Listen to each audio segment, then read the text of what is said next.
Class start ചെയ്യാം. ഇന്നലെ നമ്മൾ എന്താണ് പഠിച്ചത്? സെൻട്രൽ എക്കണോമിക് പ്രോബ്ലംസ് നമ്മൾ ഡിസ്കസ് ചെയ്തു അല്ലെ. What to produce, in what quantities, for whom to produce, how to produce, അങ്ങനെ 3 ക്വസ്റ്റ്യൻസ് ആണ് സെൻട്രൽ പ്രോബ്ലംസിൽ വരുന്നതെന്നൊക്കെ നമ്മൾ പഠിച്ചു. അത് ഇമ്പോർട്ടന്റ് ആയിട്ടുള്ള ടോപ്പിക് ആണ്. ഇനി നമ്മൾ നോക്കാൻ പോകുന്ന ടോപ്പിക് ആണ് production possibility curve or production possibility frontier. ഇത് PPC അല്ലെങ്കിൽ PPF എന്നും ഷോർട്ടായിട്ട് പറയും. PPC എന്ന് പറഞ്ഞാൽ പ്രൊഡക്ഷൻ പോസിബിലിറ്റി കർവ് ആണെന്ന് പറഞ്ഞു. കർവ് എന്ന് പറയുമ്പോൾ നമുക്ക് മനസ്സിലായിട്ടുണ്ടാവും ഡയഗ്രമായി ബന്ധപ്പെട്ടിട്ടുള്ള കാര്യങ്ങളായിരിക്കും ഇനി പറയാൻ പോണത്. എന്താണ് നമ്മൾ ഈ ഡയഗ്രത്തിൽ കൂടെ എക്സ്പ്ലെയിൻ ചെയ്യാൻ പോകുന്നതെന്ന് അറിയോ? നമ്മൾ ഇന്നലെ പഠിച്ചില്ലേ എക്കണോമിക് പ്രോബ്ലംസിനെ പറ്റി. ആ എക്കണോമിക് പ്രോബ്ലംസിനെ നമ്മൾ ഡയഗ്രമാറ്റിക്കലി റെപ്രസെന്റ് ചെയ്യാൻ വേണ്ടിയിട്ടാണ് എന്ത് യൂസ് ചെയ്യുന്നത്? പ്രൊഡക്ഷൻ പോസിബിലിറ്റി കർവ് യൂസ് ചെയ്യുന്നത്. Production possibility curve is a statistical device used to explain economic problems in an economy. ഒരു എക്കോണമിയിലെ സാമ്പത്തിക പ്രശ്നങ്ങളെ വിശദീകരിക്കാൻ വേണ്ടി നമ്മൾ യൂസ് ചെയ്യുന്ന ഒരു സ്റ്റാറ്റിസ്റ്റിക്കൽ ടൂൾ ആണ് എന്ത്? പ്രൊഡക്ഷൻ പോസിബിലിറ്റി കർവ് എന്ന് പറയുന്നത്. പ്രൊഡക്ഷൻ പോസിബിലിറ്റി കർവിന് ഒരു ഡെഫിനിഷൻ ഉണ്ട്, അത് നിങ്ങൾ തീർച്ചയായും പഠിച്ചു വെക്കണം. എന്താണ് ഡെഫിനിഷൻ നമുക്ക് നോക്കാം. Production possibility curve can be defined as it is the locus of points of combinations of two commodities which can be produced with the given resources of an economy. ഒരു എക്കോണമിയിൽ ലഭ്യമായിട്ടുള്ള വിഭവങ്ങൾ ഉപയോഗിച്ചുകൊണ്ട് നമുക്ക് ഉൽപ്പാദിപ്പിക്കാൻ കഴിയുന്ന 2 കമ്മോഡിറ്റീസിന്റെ കോമ്പിനേഷൻസിനെ കൂട്ടിയോജിപ്പിച്ച് വരയ്ക്കുന്ന രേഖയാണ് എന്ത്? പ്രൊഡക്ഷൻ പോസിബിലിറ്റി കർവ് എന്ന് പറയുന്നത്. നമുക്കറിയാം ഡയഗ്രമാറ്റിക്കലി റെപ്രസെന്റ് ചെയ്യുമ്പോൾ ഒരു ഡയഗ്രത്തിന് എത്ര ആക്സിസ് ഉണ്ട്? എക്സ് ആക്സിസും വൈ ആക്സിസും ആണ്. സോ നമുക്ക് ഇവിടെ എളുപ്പത്തിന് വേണ്ടി 2 കമ്മോഡിറ്റീസ് എന്ന് പറയുന്നത് നമ്മൾ ഡെഫിനേഷനിൽ പറയുന്നുണ്ട്. കോമ്പിനേഷൻസ് ഓഫ് 2 ഗുഡ്സ് എന്ന് പറയുന്നുണ്ട്. എക്കോണമിയിൽ 2 ഗുഡ്സ് അല്ല ഉള്ളത്, പക്ഷെ റെപ്രസെന്റ് ചെയ്യാൻ വേണ്ടി നമ്മൾ ഇവിടെ എന്ത് അസ്യൂം ചെയ്യുന്നു? 2 കമ്മോഡിറ്റീസ് ഉൽപ്പാദിപ്പിക്കാൻ കഴിയും. ലഭ്യമായ വിഭവങ്ങൾ ഉപയോഗിച്ച് അല്ലെങ്കിൽ റിസോഴ്സസ് ഉപയോഗിച്ചുകൊണ്ട് നമുക്ക് 2 കമ്മോഡിറ്റീസ് ഉൽപ്പാദിപ്പിക്കാൻ കഴിയും നമ്മൾ സങ്കല്പിക്കാം. ആ ഉൽപാദനം ഗിവൺ റിസോഴ്സ് ഉപയോഗിച്ചുകൊണ്ട് നമുക്ക് എങ്ങനെയെല്ലാം ഉൽപ്പാദിപ്പിക്കാം, എത്ര കമ്മോഡിറ്റി, അതായത് ഇപ്പോ ഗുഡ് എക്സ് ഗുഡ് വൈ എന്ന് അസ്യൂം ചെയ്യാം. നമ്മൾ 2 commodities good X good Y. ഈ എക്സ് നമുക്കുള്ള വിഭവങ്ങൾ ഉപയോഗിച്ചുകൊണ്ട് മുഴുവൻ നമുക്ക് എക്സ് കമ്മോഡിറ്റി മാത്രം ഉൽപ്പാദിപ്പിക്കാം, അല്ലെങ്കിൽ നമുക്ക് എല്ലാ വിഭവങ്ങളും ഉപയോഗിച്ചുകൊണ്ട് വൈ എന്ന കമ്മോഡിറ്റി മാത്രം ഉപയോഗിക്കാം. ഈ കാര്യങ്ങളാണ്, ഇതെങ്ങനെയാണ് നമ്മൾ റിസോഴ്സസിനെ വിനിയോഗിക്കുന്നത്, പ്രൊഡക്ഷന് വേണ്ടി ഉപയോഗിക്കുന്നതെന്നാണ് പ്രൊഡക്ഷൻ പോസിബിലിറ്റി കർവിലൂടെ നമ്മൾ കാണാൻ പോകുന്നത്. നമുക്ക് എക്സാമ്പിൾ നോക്കാം. നമ്മൾ നേരത്തെ ഗുഡ് വൈ ഗുഡ് എക്സ് എന്ന് പറഞ്ഞു. അതിന് പകരം നമുക്ക് ഇവിടെ എക്സാമ്പിൾ എടുക്കുമ്പോൾ ഏതെങ്കിലും 2 ഉൽപ്പന്നങ്ങൾ നിങ്ങൾക്ക് ഇഷ്ടമുള്ളത് എടുക്കാം. ഇവിടെ എക്സാമ്പിളില് റൈസും വീറ്റും ആണ് നമ്മൾ എടുക്കുന്നത്. ടെക്സ്റ്റിലും അങ്ങനെ തന്നെയാണ്. നോക്കുക, ഈ കാണുന്നത് പ്രൊഡക്ഷൻ പോസിബിലിറ്റീസ് ആണ്. ABCDE. അതായത് നമുക്ക് ഉള്ള റിസോഴ്സസ് ഉപയോഗിച്ചുകൊണ്ട് നമുക്ക് ഉൽപ്പാദിപ്പിക്കാവുന്ന 2 കമ്മോഡിറ്റീസ് ആയ റൈസിന്റെയും വീറ്റിന്റെയും കോമ്പിനേഷൻസിനെ കാണിക്കുന്നതാണ് എന്ത്? ABCDE എന്നുള്ളത്. ഇനി നോക്കൂ, ഫസ്റ്റ് കോമ്പിനേഷൻ എങ്ങനെയായിരിക്കും നോക്കാം. കോമ്പിനേഷൻ എയിൽ വരുന്നത് റൈസ് 10 യൂണിറ്റ്സ് വീറ്റ് 0 യൂണിറ്റ്സ്. എന്താ അതിന്റെ അർത്ഥം? നമുക്ക് ലഭിക്കുന്ന റിസോഴ്സസ് മുഴുവനായിട്ട് നമ്മൾ എന്ത് ഉൽപ്പാദിപ്പിക്കാൻ വേണ്ടി എടുത്തു? റൈസ് ആണ് മുഴുവൻ നമ്മൾ ഉൽപ്പാദിപ്പിക്കുന്നത്, വീറ്റ് നമ്മൾ ഉൽപ്പാദിപ്പിച്ചില്ല. ഫുൾ നമ്മൾ റൈസ് ഉൽപ്പാദിപ്പിക്കാൻ എടുത്തു. ഇനി നെക്സ്റ്റ് കോമ്പിനേഷൻ, ഇനി വേറൊരു സാധ്യത എന്താണ്? ബി എന്ന കോമ്പിനേഷനിൽ നമ്മൾ റൈസിന്റെ പ്രൊഡക്ഷൻ 1 യൂണിറ്റ് കുറച്ചു. 10 യൂണിറ്റ്സ് ഉൽപ്പാദിപ്പിച്ചിരുന്നത് നമ്മൾ 9 യൂണിറ്റ്സ് ആക്കി കുറച്ചു. അപ്പൊ അവിടെ 1 യൂണിറ്റ് നമ്മൾ കൂടുതൽ എന്ത് ഉൽപ്പാദിപ്പിച്ചു? വീറ്റ് ഉൽപ്പാദിപ്പിച്ചു. അപ്പൊ ഇതും ഒരു കോമ്പിനേഷൻ ആണ് അല്ലെ. 9 units of rice and 1 unit of wheat. ഇനി അടുത്ത കോമ്പിനേഷൻ നോക്കിയേ. സി എന്ന കോമ്പിനേഷനിൽ നമ്മൾ എത്ര യൂണിറ്റ് അരി ഉൽപ്പാദിപ്പിക്കുന്നുണ്ട്? 7 യൂണിറ്റ് അരി. അതായത് വീണ്ടും നമ്മൾ അരിയുടെ അളവ് കുറച്ചു. 9 യൂണിറ്റിൽ നിന്ന് 7 യൂണിറ്റ് ആയി കുറച്ചു. ഗോതമ്പിന്റെ അളവ് നമ്മൾ 1 യൂണിറ്റും കൂടി കൂട്ടി 2 യൂണിറ്റ് ആക്കി ഉൽപ്പാദിപ്പിച്ചു. ഇനി നെക്സ്റ്റ് കോമ്പിനേഷൻ നോക്കുക. ഡി എന്ന കോമ്പിനേഷനിൽ നമ്മൾ 4 യൂണിറ്റ് അരിയും 3 യൂണിറ്റ് വീറ്റ്. അപ്പൊ അരിയുടെ ഉൽപാദനം കുറഞ്ഞു വരുന്നു, വീറ്റിന്റെ ഉൽപാദനം കൂടിയാണ് വരുന്നത്. ഇവിടെ ശ്രദ്ധിക്കുക, ഈ എന്ന കോമ്പിനേഷനിൽ നമ്മൾ എന്ത് ചെയ്തു? ഫുൾ നമ്മൾ എന്ത് ഉൽപ്പാദിപ്പിക്കാൻ വേണ്ടി എടുത്തു? എല്ലാ റിസോഴ്സും നമ്മൾ ഗോതമ്പ് ഉൽപ്പാദിപ്പിക്കാൻ വേണ്ടി ഉപയോഗിച്ചു. അരിയുടെ യൂണിറ്റ് ഒന്നും നമ്മൾ ഉൽപ്പാദിപ്പിക്കുന്നില്ല, അരി ഒന്നും ഉൽപ്പാദിപ്പിച്ചില്ല. അപ്പൊ ഇങ്ങനെയാണ് കോമ്പിനേഷൻ. അപ്പൊ നമ്മൾ നോക്കുക, ഈ ഫസ്റ്റ് കേസിൽ ഫസ്റ്റ് കോമ്പിനേഷനിൽ 10-0 കോമ്പിനേഷൻ ആണ് വരുന്നത്. മുഴുവൻ നമ്മൾ അരി ഉൽപ്പാദിപ്പിച്ചു. പിന്നെ നമ്മള് ഈ ഒരു യൂണിറ്റ് വീറ്റ് കൂടുതൽ ഉൽപ്പാദിപ്പിക്കാൻ വേണ്ടി നമ്മൾ എത്ര യൂണിറ്റ് അരി വേണ്ടാന്ന് വെച്ചു? ഒരു യൂണിറ്റ് അരി വേണ്ടാന്ന് വെച്ചു. 10 എന്നുള്ളത് 9 ആക്കി കുറച്ചു അല്ലെ. വീണ്ടും അടുത്ത കോമ്പിനേഷൻ നമുക്ക് ഒരു യൂണിറ്റും കൂടി വീറ്റ് ഉൽപ്പാദിപ്പിക്കണം. അപ്പൊ നമ്മള് അരിയുടെ എത്ര യൂണിറ്റ് കുറച്ചു? 2 യൂണിറ്റ് കുറച്ചു. ദെൻ വീണ്ടും വീറ്റിന്റെ ഒരു യൂണിറ്റ് കൂട്ടാൻ വേണ്ടി നമ്മൾ അരിയിൽ എത്ര കുറവ് വരുത്തി? 3 യൂണിറ്റ് കുറച്ചു അല്ലെ, 4 ആയത്. പിന്നെ ഒരു യൂണിറ്റ് കൂടി കൂട്ടാൻ വേണ്ടി നമ്മൾ 4 യൂണിറ്റ് കുറച്ചു. 0 ആയി റൈസിന്റെ പ്രൊഡക്ഷൻ. അപ്പൊ നമ്മള് ഇവിടെ ഒരു പുതിയ ടേം പഠിക്കാൻ പോവാണ്, MOC, marginal opportunity cost. Okay, ഈ MOC പറയുന്നതിന് മുമ്പ് ടീച്ചർ ഒരു കാര്യം കൂടി പറഞ്ഞുതരാം. ഓപ്പർച്യൂണിറ്റി കോസ്റ്റ് എന്നൊരു ടേം കൂടി ഓർത്ത് വെക്കാം. എന്താണ് ഓപ്പർച്യൂണിറ്റി കോസ്റ്റ് അല്ലെങ്കിൽ അവസരാത്മക ചെലവ് എന്ന് നിങ്ങൾ കേട്ടിട്ടുണ്ടോ? ഓപ്പർച്യൂണിറ്റി കോസ്റ്റ് നമുക്ക് ഇങ്ങനെ ഡിഫൈൻ ചെയ്യാം, നെക്സ്റ്റ് ബെസ്റ്റ് ആൾട്ടർനേറ്റീവ് ഫോർഗോൺ. അതായത് നമ്മൾ ഒരു കാര്യം നേടിയെടുക്കാൻ വേണ്ടിയിട്ട് വേറൊരു കാര്യം ഉപേക്ഷിക്കുന്നു. ആ ഉപേക്ഷിച്ചത് എന്താണോ അതിനെയാണ് നമ്മൾ എന്ത് പറയാ? ഓപ്പർച്യൂണിറ്റി കോസ്റ്റ് എന്ന് പറയുന്നത്. ഓക്കെ, ഒരു കാര്യം നേടിയെടുക്കാൻ വേണ്ടി മേ ബി അതിപ്പോ നമുക്ക് കിട്ടുന്ന ഓഫേഴ്സ്, 2 ഓഫർ വരികയാണ്. അതിൽ ഏതെങ്കിലും ഒരു ഓഫർ നമ്മൾ സെലക്ട് ചെയ്യാൻ വേണ്ടി ഒന്ന് നമ്മൾ വേണ്ടാന്ന് വെക്കുന്നു. ആ വേണ്ടാന്ന് വെച്ചത് എന്താണോ അതാണ് എന്ത്? ഓപ്പർച്യൂണിറ്റി കോസ്റ്റ് എന്ന് പറയുന്നത്. അതുമായി ബന്ധപ്പെട്ടാണ് നമ്മളിവിടെ പഠിക്കാൻ പോകുന്നത് മാർജിനൽ ഓപ്പർച്യൂണിറ്റി കോസ്റ്റ്. MOC എന്താണെന്ന് നോക്കൂ. ഒരു യൂണിറ്റ് കമ്മോഡിറ്റി കൂടുതൽ ഉൽപ്പാദിപ്പിക്കും. ഇപ്പൊ നമ്മളിവിടെ 2 കമ്മോഡിറ്റീസിന്റെ കാര്യം പറഞ്ഞു അല്ലെ, റൈസും വീറ്റും പറഞ്ഞു. അതിൽ ഏതെങ്കിലും ഒരു കമ്മോഡിറ്റിയുടെ അളവ് കൂടുതൽ ഉൽപ്പാദിപ്പിക്കാൻ വേണ്ടി നമ്മൾ മറ്റൊരു കമ്മോഡിറ്റിയുടെ അളവില് കുറവ് വരുത്തി പ്രൊഡക്ഷനിൽ. എക്സാമ്പിൾ നോക്കി, നമ്മൾ ആദ്യം 10 യൂണിറ്റ് ഉൽപ്പാദിപ്പിച്ചിരുന്നു, 0 ആയിരുന്നു വീറ്റ്. ഒരു യൂണിറ്റ് നമ്മൾ വീറ്റ് കൂടുതൽ ഉൽപ്പാദിപ്പിക്കാൻ വേണ്ടി റൈസിന്റെ ഒരു യൂണിറ്റ് നമ്മൾ എന്ത് ചെയ്തു? പ്രൊഡക്ഷൻ കുറച്ചു അല്ലെ. അപ്പൊ 10 മൈനസ് 9. ഇവിടെ ഒരു യൂണിറ്റ് ആണ് നമ്മൾ ഒരു യൂണിറ്റ് വീറ്റ് ഉൽപ്പാദിപ്പിക്കാൻ വേണ്ടി കുറച്ചത്. ഇനി വീണ്ടും ഒരു യൂണിറ്റ് കൂടി കൂട്ടാൻ വേണ്ടി നമ്മൾ എന്ത് ചെയ്തു? റൈസിന്റെ എത്ര യൂണിറ്റ് കുറച്ചു? 9 യൂണിറ്റ് ഉൽപ്പാദിപ്പിച്ചിരുന്നത് നമ്മൾ എത്രയായിട്ട് കുറച്ചു? 7 ആയിട്ട് കുറച്ചു. അപ്പൊ ഇതിന്റെ ഡിഫറൻസ് എത്രയാണ് വരുന്നത്? 9 മൈനസ് 7, 2. ഇനി വീണ്ടും നോക്കാം, 3 യൂണിറ്റ് വീറ്റ് ഉൽപ്പാദിപ്പിക്കാൻ വേണ്ടി നമ്മൾ എത്ര അളവ് അരിയുടെ ഉൽപാദനം കുറച്ചു? 7ൽ നിന്നത് 4 ആയിട്ട് കുറഞ്ഞു അല്ലെ. അപ്പൊ അവിടെ എത്ര വ്യത്യാസം വന്നു? 3 യൂണിറ്റ് നമ്മൾ സാക്രിഫൈസ് ചെയ്തു. അരിയുടെ 3 യൂണിറ്റ് നമ്മൾ വേണ്ടാന്ന് വെച്ചു. ഇനി ഒരു യൂണിറ്റും കൂടി കൂട്ടാൻ വേണ്ടി നമ്മൾ എന്ത് ചെയ്തു? റൈസ് മുഴുവനായിട്ട് വേണ്ടാന്ന് വെച്ചു. 4 യൂണിറ്റ് ആയിരുന്നു ഉൽപ്പാദിപ്പിച്ചിരുന്നത്, അതുപോലും വേണ്ടാന്ന് വെച്ചു. അപ്പൊ അത്രയും നമ്മള് വീറ്റിന്റെ ഒരു യൂണിറ്റ് കൂടുതൽ ഉൽപ്പാദിപ്പിക്കാൻ വേണ്ടി ഗിവ് അപ്പ് ചെയ്തു, വേണ്ടാന്ന് വെച്ചു. അപ്പൊ ഈ ഒരു കമ്മോഡിറ്റിയുടെ ഒരു ഉൽപ്പന്നം കൂടുതൽ ഉൽപ്പാദിപ്പിക്കാൻ വേണ്ടി നമ്മൾ മറ്റൊരു വസ്തുവിന്റെ പ്രൊഡക്ഷനില് അല്ലെങ്കിൽ യൂണിറ്റിൽ എത്ര കുറവ് വരുത്തുന്നു ആ അളവാണ് എന്ത്? മാർജിനൽ ഓപ്പർച്യൂണിറ്റി കോസ്റ്റ് എന്ന് പറയുന്നത്. ഇതിന്റെ അളവിനെ ആശ്രയിച്ചാണ് പ്രൊഡക്ഷൻ പോസിബിലിറ്റി കർവിന്റെ ഷേപ്പ് നിർണ്ണയിക്കുക. ഓക്കെ, ഇനി നമുക്ക് പ്രൊഡക്ഷൻ പോസിബിലിറ്റി കർവ് എങ്ങനെയാണ് വരയ്ക്കുക നോക്കാം. നമുക്കിപ്പോ ഇവിടെ ഒരു ഡാറ്റ കിട്ടിയിട്ടുണ്ട് അല്ലെ, 2 കമ്മോഡിറ്റീസിന്റെ ഉൽപാദനത്തിന്റെ അളവുകൾ കിട്ടിയിട്ടുണ്ട്. ഇനി ഇത് ഉപയോഗിച്ചുകൊണ്ട് എങ്ങനെയാണ് പ്രൊഡക്ഷൻ പോസിബിലിറ്റി കർവ് നമുക്ക് വരയ്ക്കാൻ നോക്കാം. നേരത്തെ ഡെഫിനേഷനിൽ പറഞ്ഞിരുന്നു അല്ലെ, പ്രൊഡക്ഷൻ പോസിബിലിറ്റി കർവ് എന്ന് പറയുന്നത് എന്താണ്? It is A locus of points of combinations of 2 commodities. അപ്പൊ ഇവിടെ നോക്കാം, നമുക്ക് കോമ്പിനേഷൻസ് ഇവിടെ ഉണ്ട്. ഫസ്റ്റ് കോമ്പിനേഷൻ എ ആണ്.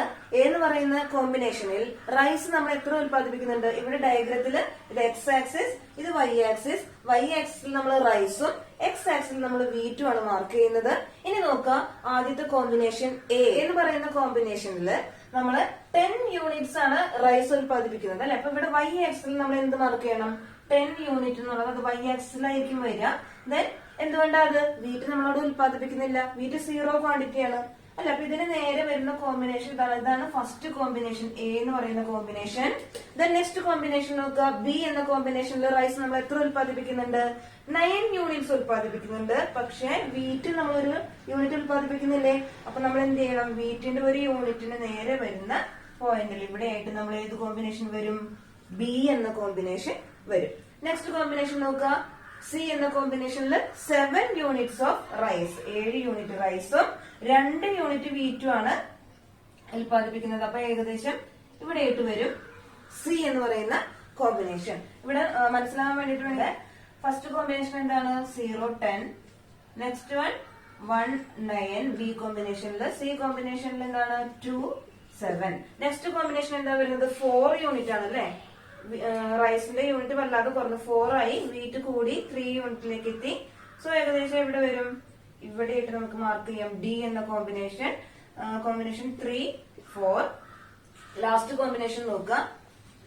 റൈസ് 0 ആണ് യൂണിറ്റ്, ദെൻ വീറ്റ് 4 യൂണിറ്റ്. അപ്പൊ എക്സ് ആക്സിസിൽ വരും ആ പോയിന്റ്, ഇ എന്ന് പറയുന്ന പോയിന്റ്. ഓക്കെ, അപ്പൊ ഇത്രയും കോമ്പിനേഷൻസ് ആണ് നമുക്ക് ലഭ്യമായ റിസോഴ്സസ് യൂസ് ചെയ്തുകൊണ്ട് ഇവിടെ മാർക്ക് ചെയ്യാം 4, 0. ഇത്രയാണ് നമ്മുടെ ലഭ്യമായ വിഭവങ്ങൾ ഉപയോഗിച്ചുകൊണ്ട്, ലേബറും ടെക്നോളജി ഒക്കെ യൂസ് ചെയ്തുകൊണ്ട് നമ്മൾ അരിയും ഗോതമ്പും ഉൽപ്പാദിപ്പിച്ച കോമ്പിനേഷൻസ് ആണിത്. നമുക്ക് കോമ്പിനേഷൻസ് കിട്ടിക്കഴിഞ്ഞു. ഇനി നമ്മൾ എന്ത് ചെയ്താൽ മതി? It is the locus of points of combination. Locus എന്ന് വെച്ചാൽ ചെയിൻ പോലെ അല്ലെ. ഈ കോമ്പിനേഷൻസിനെ നമ്മൾ യോജിപ്പിച്ച് വരയ്ക്കുന്ന വക്രമാണ് എന്ത്? പ്രൊഡക്ഷൻ പോസിബിലിറ്റി കർവ്, അല്ലെങ്കിൽ പ്രൊഡക്ഷൻ പോസിബിലിറ്റി ഫ്രോണ്ടിയർ എന്ന് നമ്മൾ പറയുന്നത്. പ്രൊഡക്ഷൻ പോസിബിലിറ്റി കർവ് കിട്ടി അല്ലെ. ഇതിനൊരു ഷേപ്പ് ഉണ്ട്. ഈ ഷേപ്പിനെ നമ്മളൊരു പേര് പറയും. എന്ത് ഷേപ്പാണെന്ന് അറിയാമോ? Concave shape. Concave to origin. Okay, concave shape. Cave, ഗുഹയുടെ ഷേപ്പ് അറിയില്ല ഇങ്ങനെ. സോ കോൺകേവ് ടു ഒറിജിൻ, ഈ ഒറിജിനിലേക്കുള്ള ഗുഹ പോലെയുള്ള ഷേപ്പ് എന്ന് ഓർത്തു വെക്കുക. കോൺകേവ് ആ പേരിൽ തന്നെ ഉണ്ട്, ഓർത്തു വെക്കാനായിട്ട്. ദെൻ അതുകൊണ്ടാണ് ഈ PPC കർവിന് കോൺകേവ് ഷേപ്പ് വരുന്നത് എന്നറിയാമോ? നോക്കുക, ഇവിടെ നമ്മൾ MOC മാർക്ക് ചെയ്തില്ലേ? ഈ MOCയുടെ അളവ് എങ്ങനെയാണ്? കൂടി കൂടി വരികയാണ്. ആദ്യം 1 യൂണിറ്റ് ആണ് സാക്രിഫൈസ് ചെയ്തത്, പിന്നെ 2 യൂണിറ്റ് സാക്രിഫൈസ് ചെയ്തു, 3 യൂണിറ്റ് സാക്രിഫൈസ് ചെയ്തു, 4 യൂണിറ്റ് സാക്രിഫൈസ് ചെയ്തു അല്ലെ. അപ്പൊ സാക്രിഫൈസ് ചെയ്യുന്ന അളവ് കൂടി കൂടി വരികയാണ്. MOCയുടെ അളവ് കൂടി വരുന്നത് കൊണ്ടാണ് പ്രൊഡക്ഷൻ പോസിബിലിറ്റി കർവിന്റെ ഷേപ്പ് എന്ത് ഷേപ്പ് ആവുന്നത്? കോൺകേവ് ഷേപ്പായി മാറുന്നത്. 2 പോയിന്റ് ഓർത്തു വയ്ക്കുക. അത്ര ഇമ്പോർട്ടന്റ് ഒന്നല്ല, എന്നാലും ഇതിന്റെ കൂടെ തന്നെ പറഞ്ഞുതരാം. നമ്മൾ പറഞ്ഞ MOCയുടെ അളവ് കൂടുന്നതുകൊണ്ട് കോൺകേവ് ഷേപ്പ് എന്ന് പറഞ്ഞു. സപ്പോസ് MOCയുടെ അളവ് കുറഞ്ഞാലോ? MOCയുടെ അളവ് കുറയുമ്പോൾ PPCയുടെ ഷേപ്പ് കോൺവെക്സ് ഷേപ്പ് ആവും. Convex to the origin. MOC കുറയുമ്പോൾ PPC കോൺവെക്സ് ആയിരിക്കും. MOC കൂടുമ്പോൾ PPC കോൺകേവ് ഷേപ്പ് ആയിരിക്കും. ഇനി ഈ മാറ്റം കോൺസ്റ്റന്റ് ആയിട്ടുള്ള അളവിലാണെങ്കിലോ? എല്ലായിടത്തും 1 യൂണിറ്റ് മാത്രമേ നമ്മൾ വേണ്ടെന്ന് വെക്കുന്നുള്ളൂ എന്നുണ്ടെങ്കിൽ PPCയുടെ കർവ് ലീനിയർ ആയിരിക്കും. ലീനിയർ കർവ് ആയിരിക്കും. അതായത് ഇങ്ങനെ y ആക്സിനെയും x ആക്സിനെയും ടച്ച് ചെയ്യുന്ന ലീനിയർ കർവ് ആയിരിക്കും PPC. അപ്പൊ ഈ 3 ഷേപ്പുകളൊന്ന് ഓർത്ത് വെക്കുക. ഇതിൽ കോൺകേവ് ആണ് നമ്മൾ വരയ്ക്കാൻ എപ്പോഴും ഉണ്ടാവുള്ളൂ. ഈ പോസിബിലിറ്റീസ് വളരെ കുറവാണ് PPCയുടെ കാര്യത്തിൽ. ഓക്കെ, പ്രൊഡക്ഷൻ പോസിബിലിറ്റി കർവ് എന്താണെന്ന് നിങ്ങൾക്ക് മനസ്സിലായിട്ടുണ്ടാവുമല്ലോ. ഇനി നമ്മൾ ഇന്നലെ പഠിച്ചിരുന്നു സെൻട്രൽ എക്കണോമിക് പ്രോബ്ലംസ് അല്ലെ. ഈ സെൻട്രൽ എക്കണോമിക് പ്രോബ്ലംസിനെയും നമുക്ക് പ്രൊഡക്ഷൻ പോസിബിലിറ്റി കർവിലൂടെ എക്സ്പ്ലെയിൻ ചെയ്യാൻ പറ്റും. എങ്ങനെയാന്ന് പറഞ്ഞുതരാം. ഓക്കെ, ഇവിടെ ടീച്ചർ നേരത്തെ എടുത്ത പോലെ അളവുകളൊന്നും എടുക്കുന്നില്ല, ജസ്റ്റ് എക്സ്പ്ലെയിൻ ചെയ്യാൻ വേണ്ടിയിട്ടാണ്. അപ്പൊ നമുക്ക് അളവുകളൊന്നും വേണ്ട. എങ്ങനെയാണ് നമുക്കുള്ള റിസോഴ്സസിനെ യൂട്ടിലൈസ് ചെയ്യുന്നത് എന്നുള്ളതാണ് നമ്മുടെ പ്രോബ്ലം. നമ്മൾ പറഞ്ഞിരുന്നല്ലോ ഇന്നലെ. നോക്കാം, ഇവിടെ ഞാനൊരു പ്രൊഡക്ഷൻ പോസിബിലിറ്റി കർവ് വരച്ചിട്ടുണ്ട്. ഡിഫറെന്റ് കോമ്പിനേഷൻസ് യോജിപ്പിച്ച് വരയ്ക്കുന്ന രേഖയാണ് പ്രൊഡക്ഷൻ പോസിബിലിറ്റി കർവ്. നമുക്കറിയാം A, B, C, D, E. ഇത് നമ്മൾ നേരത്തെ വരച്ചപ്പോ കിട്ടിയ പോയിന്റ്സ് ആണ് അല്ലെ. ഇനി ഈ പ്രോബ്ലംസിനെ നമുക്ക് എക്സ്പ്ലെയിൻ ചെയ്യാൻ വേണ്ടിയിട്ട് ഇത് ഒരു ഇമ്പോർട്ടന്റ് ക്വസ്റ്റ്യൻ ആണ്. ക്വസ്റ്റ്യൻ എങ്ങനെയായിരിക്കും വരിക? Diagrammatically explain centrally economic problems ചോദിക്കാം. അല്ലെങ്കിൽ നമുക്ക് ഇങ്ങനെ ഒരു ഡയഗ്രാം തരും. ഈ ഡയഗ്രത്തിന്റെ കർവിൽ, അതായത് PPC കർവില് ഈ കോമ്പിനേഷൻസ് യോജിപ്പിച്ചുകൊണ്ടുള്ളൊരു PPC ഉണ്ടാവും. അതിനകത്ത് ഒരു പോയിന്റ് തരും, F എന്ന ഏതെങ്കിലും ഒരു ലെറ്റർ ആയിരിക്കും. അതുപോലെ ഇതിന് പുറത്ത് ഒരു ലെറ്റർ തരും. ഈ പോയിന്റുകൾ എന്തിനെ സൂചിപ്പിക്കുന്നു? ചിലപ്പോൾ ഈ കർവിൽ ഇത്രയും പോയിന്റ്സ് വന്നോളുന്നില്ല, ഏതെങ്കിലും ഒരു പോയിന്റ് തന്നിട്ടുണ്ടാവുള്ളൂ. ഈ വാല്യൂസ് അല്ലെങ്കിൽ ഈ ലെറ്റേഴ്സ് എന്തിനെ സൂചിപ്പിക്കുന്നു? എക്കോണമിയുടെ ഏത് അവസ്ഥയാണ് സൂചിപ്പിക്കുന്നതെന്നായിരിക്കും ചോദ്യം വരിക. ഇനി നോക്കാം, നമ്മൾ പറഞ്ഞിരുന്നു ഡിഫറെന്റ് കോമ്പിനേഷൻസ് യോജിപ്പിച്ച് വരയ്ക്കുന്ന രേഖയാണ് PPC. ഈ ഓരോ കോമ്പിനേഷൻസിനും നമ്മൾ ഉൽപ്പാദിപ്പിക്കാനായിട്ട് നമ്മൾ എന്ത് ചെയ്തിരുന്നു? നമ്മുടെ റിസോഴ്സസ് മുഴുവനായിട്ട് യൂസ് ചെയ്തിരുന്നു അല്ലെ. എല്ലാ റിസോഴ്സസും യൂസ് ചെയ്ത് ഉൽപ്പാദിപ്പിച്ച വസ്തുക്കൾ യോജിപ്പിച്ച് വരച്ചതാണ്. അപ്പൊ ഇവിടെ നമുക്ക് എന്ത് മനസ്സിലാക്കാം? നമുക്ക് ലഭ്യമായ റിസോഴ്സസ് എല്ലാം ഫുള്ളർ യൂട്ടിലൈസേഷൻ ഓഫ് റിസോഴ്സസ് ആണ് എന്ത് സൂചിപ്പിക്കുന്നത്?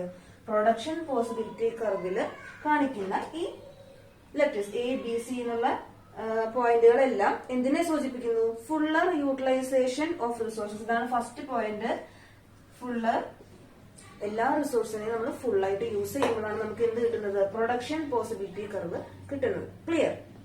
അപ്പൊ നമുക്ക് നോക്കാം, ഇത്രയാണ് അല്ലെ നമുക്ക് റിസോഴ്സസ് അവൈലബിൾ ആയിട്ടുള്ളത്. അപ്പൊ ഇവിടെ ഒരു പോയിന്റ് വരുന്നുണ്ടല്ലോ, എന്തായിരിക്കും അതിന്റെ അർത്ഥം?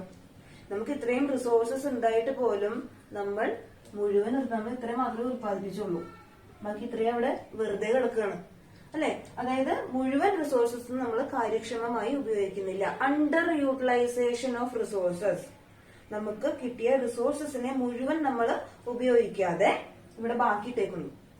വളരെ കുറച്ച് റിസോഴ്സസ് മാത്രം ഉപയോഗിച്ച് ഉത്പാദനം നടത്തിയതാണ് ഈ പോയിന്റിന്റെ അർത്ഥം. എഫ് എന്നുള്ള കോമ്പിനേഷൻ കാണിക്കുന്നത് എന്താണ്? അണ്ടർ യൂട്ടിലൈസേഷൻ ഓഫ് റിസോഴ്സസ് ആണ് എഫ് എന്നുള്ള പോയിന്റ് കാണിക്കുന്നത്. അപ്പൊ ഇത്രയും നമുക്ക് അവൈലബിൾ ആയിട്ടുള്ള റിസോഴ്സസ് ആണ്. ഇതിൽ ഫുൾ ഉപയോഗിക്കാതെ വന്നപ്പോ ഈ പോയിന്റ് എന്തായി? Under utilisation of resources. ഇനി ഇവിടെ ഒരു പോയിന്റും കൂടി ഉണ്ട്, ജി. അത് എപ്പോഴായിരിക്കും വരുന്നുണ്ടാവുക? നമ്മുടെ എക്കോണമി എപ്പോഴും ഒരേ അവസ്ഥയിലായിരിക്കുമോ? നമുക്ക് എപ്പോഴും ഈ റിസോഴ്സസ് ഇത്ര മാത്രമേ കിട്ടുള്ളൂ അങ്ങനെയുള്ള അവസ്ഥയൊന്നും ആവില്ല. ചില കേസുകളിൽ നമ്മളിപ്പോ ടൂറിസം പോലുള്ള മേഖലകളൊക്കെ വർദ്ധിക്കുന്നു, അല്ലെങ്കിൽ പ്രൊഡക്ഷൻ മേഖലയിൽ നല്ല ഉയർച്ച ഉണ്ടാവുന്നു എന്ന് വെച്ചാൽ അതിന്റെ അർത്ഥം എന്താ? നമുക്ക് കൂടുതൽ റിസോഴ്സസ് കിട്ടുന്നു എന്നാണ് അർത്ഥം അല്ലെ. കൂടുതൽ റിസോഴ്സസ് കിട്ടുന്നു എന്ന് കാണിക്കാൻ നമ്മൾ എന്ത് ചെയ്യണം? പുതിയൊരു പ്രൊഡക്ഷൻ പോസിബിലിറ്റി കർവ് വരയ്ക്കണം. അതായത് rightward shift of present PPC. നമ്മളിപ്പോ വരച്ചിരിക്കുന്ന പ്രൊഡക്ഷൻ പോസിബിലിറ്റി കർവിന്റെ റൈറ്റ് വാർഡിലേക്ക് ഷിഫ്റ്റ് ചെയ്യും. എന്ത്? നമുക്ക് റിസോഴ്സസ് കൂടുതലാണ്. ആദ്യം ഇത്രേ ഉണ്ടായിരുന്നുള്ളൂ, അതെന്തായി? ഇത്രയായിട്ട് വർദ്ധിച്ചു. അപ്പൊ അതിനെ നമുക്ക് എന്ത് പറയാം? Growth of resources. നമ്മുടെ എക്കോണമി വികസിച്ചു എന്നാണ് അർത്ഥം. എന്ത്? ഈ ആദ്യം ഉണ്ടായിരുന്ന പ്രൊഡക്ഷൻ പോസിബിലിറ്റി കർവിന്റെ റൈറ്റ് വാർഡിലേക്ക് ഷിഫ്റ്റ് ചെയ്ത് കഴിഞ്ഞാൽ അതിന്റെ അർത്ഥം എന്താണ്? നമ്മുടെ എക്കോണമി ഡെവലപ്ഡ് ആയി, ഗ്രോത്ത് സംഭവിച്ചിട്ടുണ്ടെന്നാണ് ഇതിന്റെ അർത്ഥം. അപ്പൊ ഈ 3 പോയിന്റുകൾ അത് ഷുവർ ക്വസ്റ്റ്യൻ എന്ന് തന്നെ പറയാം. നമ്മൾ നേരത്തെ പറഞ്ഞ പ്രൊഡക്ഷൻ പോസിബിലിറ്റി കർവ് അല്ലെങ്കിൽ ഈ ഒരു ക്വസ്റ്റ്യൻ ഷുവർ ആയിട്ട് നമ്മുടെ എല്ലാ എക്സാമിനും ചോദിക്കാറുള്ളതാണ്. ഒന്നില്ലെങ്കിൽ PPC കർവിന്റെ ടേബിൾ തന്നിട്ട് ഡെഫിനിഷൻ എഴുതാൻ പറയും, അതുപോലെ കർവ് വരയ്ക്കാൻ പറയും. അല്ലെങ്കിൽ ഇതുപോലൊരു ഡയഗ്രാം തന്നിട്ട് ഈ 3 പോയിന്റുകൾ മാർക്ക് ചെയ്യും. ഈ പോയിന്റുകൾ എന്തിനെ സൂചിപ്പിക്കുന്നു? 3 മാർക്കിന്റെ ക്വസ്റ്റ്യൻ ഷുവർ ആണ്. നമ്മൾ പറഞ്ഞു എക്കോണമി ഗ്രോത്ത് സംഭവിച്ചു കാര്യം പറഞ്ഞു. അതുപോലെ തന്നെ എക്കോണമി ഡൗൺ ആവുന്ന സിറ്റുവേഷൻസ് ഉണ്ട്. എപ്പോഴൊക്കെയാണ് നമ്മുടെ എക്കോണമി ഡൗൺ ആവുന്നത്? പ്രസന്റ് സിറ്റുവേഷൻ ആയിട്ട് ഉദാഹരണമാണ് അല്ലെ. കൊറോണ വന്നപ്പോ ഒരുപാട് മേഖലകൾ തകർന്നടിഞ്ഞു പോയിട്ടുണ്ട്.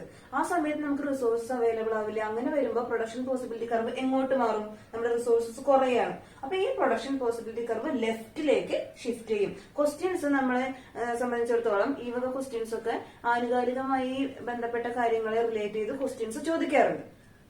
ഓക്കെ, അപ്പോ സിറ്റുവേഷൻസ് തരും. ഇങ്ങനെ ഒരു സിറ്റുവേഷൻ ആണെങ്കിൽ പ്രൊഡക്ഷൻ പോസിബിലിറ്റി കർവ് എങ്ങോട്ടായിരിക്കും മാറുന്നുണ്ടാവുക? അങ്ങനെയായിരിക്കും. റൈറ്റ് വേർഡ് ഷിഫ്റ്റ് ആണോ ലെഫ്റ്റ് വേർഡ് ഷിഫ്റ്റ് ആണോ നമ്മൾ എഴുതണം. അപ്പൊ ലെഫ്റ്റ് വേർഡ് ഷിഫ്റ്റ് ആവുന്നത് എപ്പോഴാണ്? പ്രതിസന്ധി വരുന്ന സമയങ്ങളിലാണ് PPC കർവ് ലെഫ്റ്റിലേക്ക് പോവുക. പ്രളയം വന്ന സമയം ഒരു ഉദാഹരണമാണ്, ഈ കൊറോണ ഒരു ഉദാഹരണമാണ്. അങ്ങനെ ഒരുപാട് കേസുകൾ നമുക്ക് പറയാൻ പറ്റും അല്ലെ. അപ്പൊ റൈറ്റ് വേർഡ് ഷിഫ്റ്റ് ചെയ്യുന്നതോ എക്കോണമി ഡെവലപ്പ് ആവുന്നത് നമുക്ക് ഏകദേശം ഒരു സൂചനയാണ്. നമുക്ക് മനസ്സിലാവും, നമ്മുടെ രാജ്യത്തിന്റെ വികസനം കാണുമ്പോൾ തന്നെ നമുക്ക് മനസ്സിലാവും, ഓക്കെ ഇപ്പൊ നല്ല രീതിയിലാണ് പോയിക്കൊണ്ടിരിക്കുന്നത്, നമുക്ക് റിസോഴ്സസ് അവൈലബിൾ ആണ്. ഈ ഗ്രോത്തിനെ കാണിക്കാൻ നമ്മൾ എന്ത് ചെയ്യണം? പ്രൊഡക്ഷൻ പോസിബിലിറ്റി കർവിനെ റൈറ്റിലേക്ക് ഷിഫ്റ്റ് ചെയ്ത് വരയ്ക്കാം. ക്ലിയർ? അപ്പൊ ഇന്നെടുത്ത കാര്യങ്ങളൊക്കെ മനസ്സിലായിട്ടുണ്ടാവും എന്ന് വിചാരിക്കുന്നു. ഞാൻ ഒന്നും കൂടി പറയാം, നമ്മൾ വളരെ കുറച്ചേ പഠിച്ചിട്ടുള്ളൂ അല്ലെ. പ്രൊഡക്ഷൻ പോസിബിലിറ്റി കർവ് അതിനെ പറ്റിയാണ് മെയിൻ ആയിട്ട് പഠിച്ചത്. എന്താണ് പ്രൊഡക്ഷൻ പോസിബിലിറ്റി കർവ്? അതിന്റെ ഡെഫിനേഷൻ പഠിച്ചു, ഡയഗ്രാം വരയ്ക്കാൻ പഠിച്ചു. അവിടെ ഒരു ടേം നമ്മൾ പുതിയത് പഠിച്ചു, MOC, മാർജിനൽ ഓപ്പർച്യൂണിറ്റി കോസ്റ്റ് എന്നുള്ളത് പഠിച്ചു. ദെൻ ഓപ്പർച്യൂണിറ്റി കോസ്റ്റ് എന്താന്ന് പറഞ്ഞിരുന്നു. മാർജിനൽ ഓപ്പർച്യൂണിറ്റി കോസ്റ്റിന്റെ അളവിൽ വരുന്ന മാറ്റം കൊണ്ടാണ് പ്രൊഡക്ഷൻ പോസിബിലിറ്റി കർവിന്റെ ഷേപ്പുകൾക്ക് മാറ്റം വരുന്നതെന്ന് പഠിച്ചു അല്ലെ. MOC കൂടുമ്പോൾ PPC കോൺകേവ് ആയിരിക്കും, MOC കുറയുമ്പോൾ PPC കോൺവെക്സ് ആയിരിക്കും. MOC കോൺസ്റ്റന്റ് ആണെങ്കിലോ PPC ലീനിയർ ലൈൻ ആയിരിക്കും. ഈ പോയിന്റുകളൊന്ന് ഓർത്ത് വെക്കാം. പിന്നെ അതുപോലെ നമ്മൾ സെൻട്രൽ എക്കണോമിക് പ്രോബ്ലംസിനെയും നമ്മൾ ഡയഗ്രാമാറ്റിക്കലി എക്സ്പ്ലെയിൻ ചെയ്തു. പ്രൊഡക്ഷൻ പോസിബിലിറ്റി കർവ് യൂസ് ചെയ്തുകൊണ്ട് തന്നെ നമ്മൾ എക്സ്പ്ലെയിൻ ചെയ്തു. പ്രൊഡക്ഷൻ പോസിബിലിറ്റി കർവിലുള്ള പോയിന്റുകൾ ഓൺ ദ കർവ് എന്തിനെ സൂചിപ്പിക്കുന്നു? ഫുള്ളർ യൂട്ടിലൈസേഷൻ ഓഫ് റിസോഴ്സസിനെ സൂചിപ്പിക്കുന്നു. ദെൻ ആ ഡയഗ്രത്തിന്റെ അല്ലെങ്കിൽ PPC കർവിന്റെ താഴെയുള്ള പോയിന്റ് എന്തിനെ സൂചിപ്പിക്കുന്നു? അണ്ടർ യൂട്ടിലൈസേഷൻ ഓഫ് റിസോഴ്സസിനെ സൂചിപ്പിക്കുന്നു. Then rightward shift of the curve എന്തിനെ സൂചിപ്പിക്കുന്നു? The growth of the economy അല്ലെങ്കിൽ ഗ്രോത്ത് ഓഫ് റിസോഴ്സസിനെ സൂചിപ്പിക്കുന്നു. ഇത്രയും കാര്യങ്ങളാണ് നമ്മൾ പഠിച്ചിട്ടുള്ളത്. എല്ലാവർക്കും മനസ്സിലായിട്ടുണ്ടാവും എന്ന് വിചാരിക്കുന്നു. ചെറിയൊരു ടോപ്പിക്കും കൂടി എടുത്തു കഴിഞ്ഞാൽ നമ്മുടെ ഈ ചാപ്റ്റർ തീരും. അത് അടുത്ത ക്ലാസ്സിലാവാം. Okay, by.